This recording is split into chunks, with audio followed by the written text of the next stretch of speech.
Gordon and Henry were sad when Thomas left. I don't know why, as Thomas is kind of a prick and James is a loud ass, ain't dying anytime soon, but anyway, they now had more work to do, and had to shunt their own coaches. The big engines thought they were too important to fetch their own coaches, like the lazy jackasses they were. James grumbled too, just to fit in. "We get no damn rest," they complained, but the coaches laughed. "Just do your job, and we won't put dynamite in your boilers," they answered. Altogether, the engines were causing the Fat Controller tons of trouble. "These engines suck, why did I buy them?" The big stations at the end of the line both had turntables. The Fat Controller had them made so that the tender engines could be turned around, as if they go backwards, their fat asses will derail. Little engines like Thomas don't need turntables. They can go well in any direction. But hearing Gordon talk, he thought the Fat Controller had given him a tender to show his importance. But his ego was too far up his own ass that he couldn't come down to the truth. "You don't understand, little Thomas. We tender engines have a position to keep up. It doesn't matter where you go, but we are important. And for the Fat Controller to make a shunt, fetch coaches, and sit on sidings, well, it's not the proper thing, is it?" "Ha ha ha! I don't care, bitch," said Thomas, and he went off.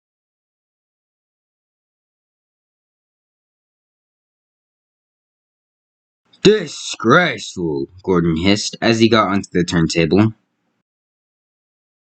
The wind close to the sea caused the turntable to throw off balance if Gordon wasn't on it just right. Gordon's oversized ego didn't help, and he kept going on and off the turntable, missing the balance, not being able to turn. "Screw this," said Gordon, and left to pull his train. Unfortunately for him, he had to pull it backwards. Some children cried, "Look, there's a new tank engine!" Oh no, never mind, it's Gordon. "Well, well, well, what do we have here? Playing tank engines, are we? Sensible. Take my advice. Scrap that shit-filled tender and have a nice bunker." Gordon said nothing. Even James laughed when he saw him. "Take care," hissed Gordon. "You might stick too."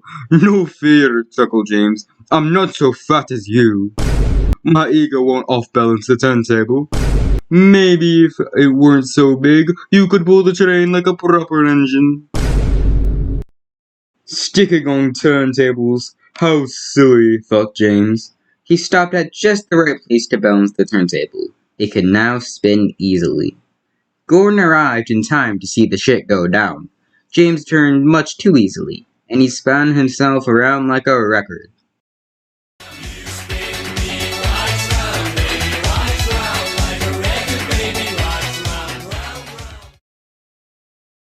"Well, well, well," chuckled Gordon, "playing roundabout." James slowly rode into the shed, and then immediately threw up. That night, the three engines had a pity party. "It's shameful, isn't it, to treat us tender engines like this? Gordon has to go backwards, James spins around like a top, and everyone laughs at us."